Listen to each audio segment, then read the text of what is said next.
द्यो शांति अंतरिक्ष शांति पृथ्वी शांति आप शांति औषधे शांति वनस्पते शांति विश्वदेव शांति ब्रह्मा शांति सर्व शांति शांतिरेव शांति शामा शांतिरेधि।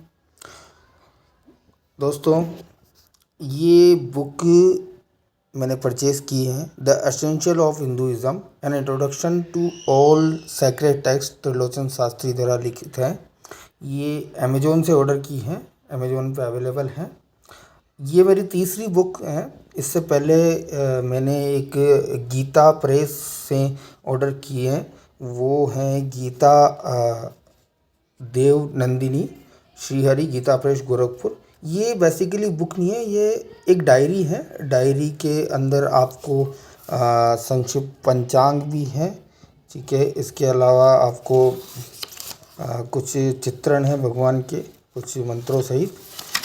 और ये जो यहाँ से ये शुरुआत हो रही है, जहाँ से इसका कुछ कहानियाँ हैं जो पूजा के बाद में सुनाते हैं लोग, और कुछ घरेलू नुस्खे हैं। यहाँ से ये शुरू होती, कुछ मैंने यूज़ की हुई है। तो इसकी खूबसूरती जो है वो ये है कि आपको हर एक पेज पे एक ऊपर श्रीमद् भगवत गीता का श्लोक मिलेगा और उसका नीचे हिंदी अनुवाद मिलेगा। बाकी आपको जो करना, मैंने कुछ और किया हुआ है, पर आप जो चाहे वो कर सकते हैं, ठीक है। तो ऐसे ही ये पूरी भगवत गीता इसके अंदर लिखी हुई है। अंतिम में फिर से पंचांग सारी चीज़ें हैं। इससे पहले जो बुक मैंने परचेज़ की थी वो भी काफ़ी खूबसूरत बुक है। वो आचार्य डॉक्टर दुर्गादास बसु जी का भारत का संविधान एक परिचय 13वां संस्करण, ये नेक्सिस ने पब्लिश की है।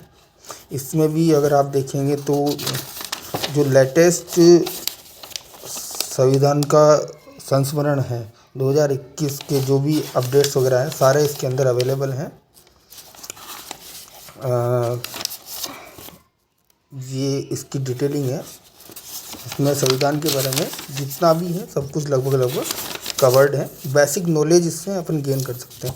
सो बेसिकली आज जो मेरा मेन मोटो है वो है, इसके बारे में मैं विस्तार से बताऊंगा, क्योंकि अभी ये मैंने पूरी पढ़ी नहीं है। तो इसको पढ़ के इसके बारे में अगर कुछ अपन जान सकते हैं तो वो देखेंगे। ये सबके पास अवेलेबल मुझे ऐसा लगता है कि ये बुक हर किसी के पास में, ये डायरी बेसिकली, एटलीस्ट आप बुक नहीं रख सकते तो डायरी ज़रूर होनी चाहिए। कि इतना टाइम नहीं है कि हम पूरी पढ़े समय दें, तो हम कभी भी कहीं भी ऑफिस में काम कर रहे हैं या कहीं बैठे हुए हैं पढ़ाई कर रहे हैं, तो हम एक श्लोक भी डेली का पढ़ सकते हैं, तो कुछ ना कुछ उससे हमें फ़ायदा ही होगा। ये जो है एसेंशियल ऑफ हिंदुइज़्म, इसके बारे में मेनली आज ये वीडियो मैं बना रहा हूँ। और जैसा कि क्या हुआ कि इसके बारे में, ये बुक मैंने परचेज़ करने के बाद मैं किसी अपने मित्र से बात कर रहा था, तो उससे बात करते समय जो मैंने सडनली ये टॉपिक छेड़ा कि मैंने एक बुक परचेज़ की है, द एसेंशियल ऑफ हिंदुइज़्म। उसका नेक्स्ट जो लाइक उसका मैं कह सकता हूँ, उसका जो रेस्पॉन्स था वो ऐसा था कि यार ये बात मत कर। मैंने कहा भाई क्या हो गया? कि नहीं, हिंदुइज़्म की ये तूने हिंदुइज़्म बोल के ही सब खराब कर दिया। अरे मैंने कहा एक बार पहले उसको देख तो सही कि उसमें क्या है। फिर वो नहीं, थोड़ी देर उसने किया, तो फिर मैंने उससे एक सवाल किया, धर्म क्या है? तो उसने कहा कि यही धर्म है, हिंदू मुस्लिम सिख ईसाई बौद्धिज़्म जैनिज़्म पारसी यहूदी।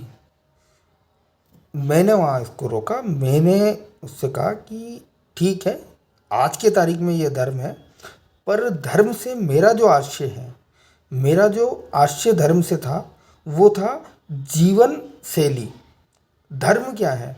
मेरे अकॉर्डिंग जो मुझे लगता है, मेरे हिसाब से धर्म है कि आप कोई भी कर्म को पूरी निपुणता से और पवित्र मन से और सादगी से, और एक उसके अंदर एक वो पूर्णता होनी चाहिए। लाइक अगर मैं थोड़ा सा उस शब्द को नहीं सही से बोल पा रहा हूँ, पर अगर सही वाक्य में बोले तो वो आइडियलिज्म होना चाहिए। कर्म को करने का आइडियलिज्म ही धर्म है। जैसे फॉर एग्जांपल हम कहीं पे जॉब कर रहे हैं, तो हर व्यक्ति अपना जीवन यापन करने के लिए कुछ ना कुछ कार्य करता है, तो जॉब कर रहे हैं। तो जॉब करने के दो तरीके हैं। एक तो कि हाँ ठीक है, हमने जॉब किया, हम गए ऑफिस, काम किया और वापस आ गए। उसमें बीच में हमने, जैसे 8 घंटे की जॉब है तो हमने उसमें कितने घंटे काम किया, और जो काम किया उसमें हमने कितनी निपुणता दिखाई, हर एक काम में निपुणता। और तीसरी बात है कि उसमें हमने कोई गलत तो नहीं किया। तो हमारा जो दिन भर का काम है उसको पूर्णतया सही तरीके से करके, है ना, उसमें कोई क्या कुछ गलत ना हो, कोई हम बेईमानी ना हो, चोरी ना हो, कोई किसी के साथ में कोई हिंसा ना हो, कोई द्वेष ना हो, सबका मन शांत हो और खुद की भी आत्मसंतुष्टि हो।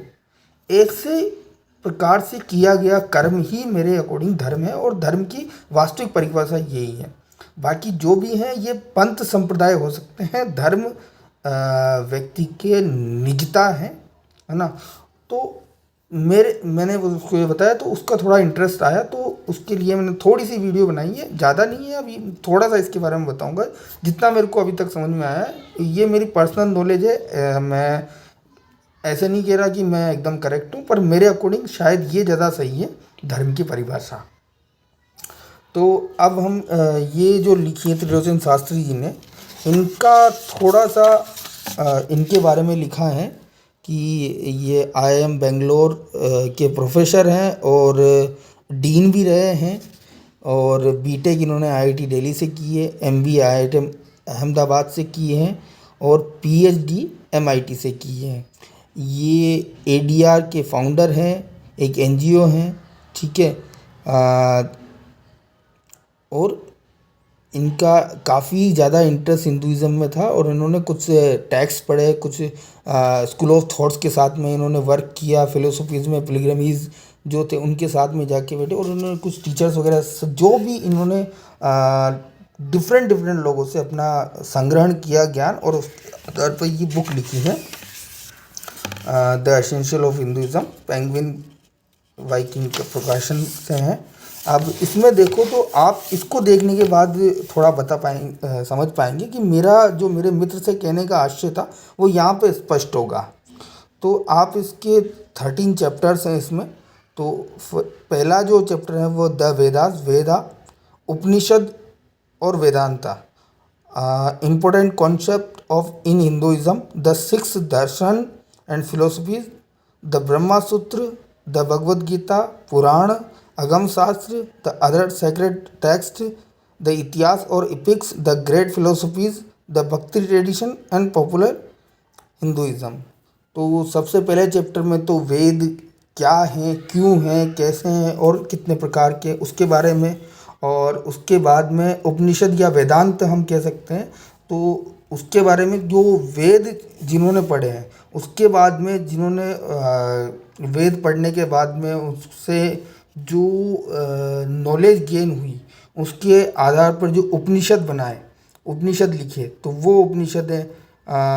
तो ये बेसिकली उपनिषद को अगर मैं सही वाक्य में बोलूँ तो ये इंटरप्रिटेशन है कि ये वेद हैं, ये आइडियलिज्म्स हैं। इसके बाद में इसको इंटरप्रेट, जो भी इंटेलेक्चुअल्स थे उन्होंने इनको पढ़ा, और उसके आधार पर उन्होंने इसमें इंटरप्रिटेशन डाले, ठीक है।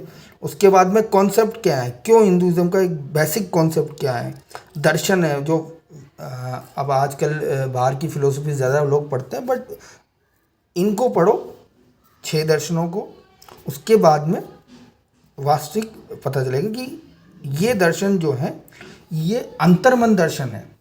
फिलोसफी जो आउटर फिलोसफीज़ हैं, जो बाहर के राइटर्स ने फिलोसफीज़ स्टडी किए हैं, या जो स्टडी करने वाले लोग हैं, मैं राइटर्स यही शब्द आया तो मैंने यूज़ किया, उन्होंने काफ़ी अच्छी फिलोसफी दी है, पर वो आउटर द वर्ल्ड दी है, बाहरी ज्ञान के आधार पर। जो इनर जो फिलोसफी है, इनर आंतरिक जो फिलोसफी है, वो आपको इन 6 दर्शनों में जानने को मिलेगी। उसके बाद में ब्रह्मसूत्र हैं, ब्रह्मसूत्र के बाद में भगवद गीता है, और भगवद गीता के बाद में पुराण हैं, कितने पुराण हैं, कहाँ किस द्वारा लिखी हैं, किस के पुराण हैं, अगम शास्त्र हैं, और कुछ और जो बुक्स हैं हिंदुज़म की वो हैं, इतिहास हैं। तो अब ये जो इतिहास से पहले तक का जो भी है उसको हम ज्ञान कह सकते हैं, है ना। इतिहास जो है उसके अंदर बेसिकली दो ही मेजर आती है, एक महाभारत है और एक रामायण है, ठीक है। इन दो को मेजर इतिहास माना जाता है। तो वेद और उपनिषद और ये जो दर्शन शास्त्र, ब्रह्मसूत्र, भगवत गीता, पुराण, आगम शास्त्र, ये जो सारे स्क्रिप्चर्स हैं ये बेसिकली हमें दिखाते हैं कि इस प्रकार से आप एक इनर पीस किस तरीके से पा सकते हैं और आपकी जीवन शैली क्या हो सकती है। और आपको जब किसी चीज़ को करना है, मतलब कि एक दिन की दिनचर्या से लेकर, एक क्षण की दिनचर्या से लेकर और पूरे जीवन तक की दिनचर्या इसमें समाहित है। इसके बाद जो इतिहास में जो मैं कह रहा था कि एक रामायण है और दूसरा महाभारत है, तो ये इतिहास हमें उसका फॉर एग्जाम्पल तरीके से बताता है कि ये देखो ये हुआ है इस तरीके से। जो वेदा में लिखा था उसको जिसने फॉलो किया, या जो पुराण, उपनिषद, ब्रह्मसूत्र, भगवत गीता उनमें लिखा था वो किसने फॉलो किया, तो उनका रिजल्ट क्या रहा, और जिन्होंने नहीं फॉलो किया उनका रिजल्ट क्या रहा। तो ये दोनों इतिहास उसके बारे में बताते हैं। उसके बाद में जो फिलोसफीज आई, जो ग्रेट फिलोसोफर्स हुए उन्होंने फिलोसफीज दी हैं।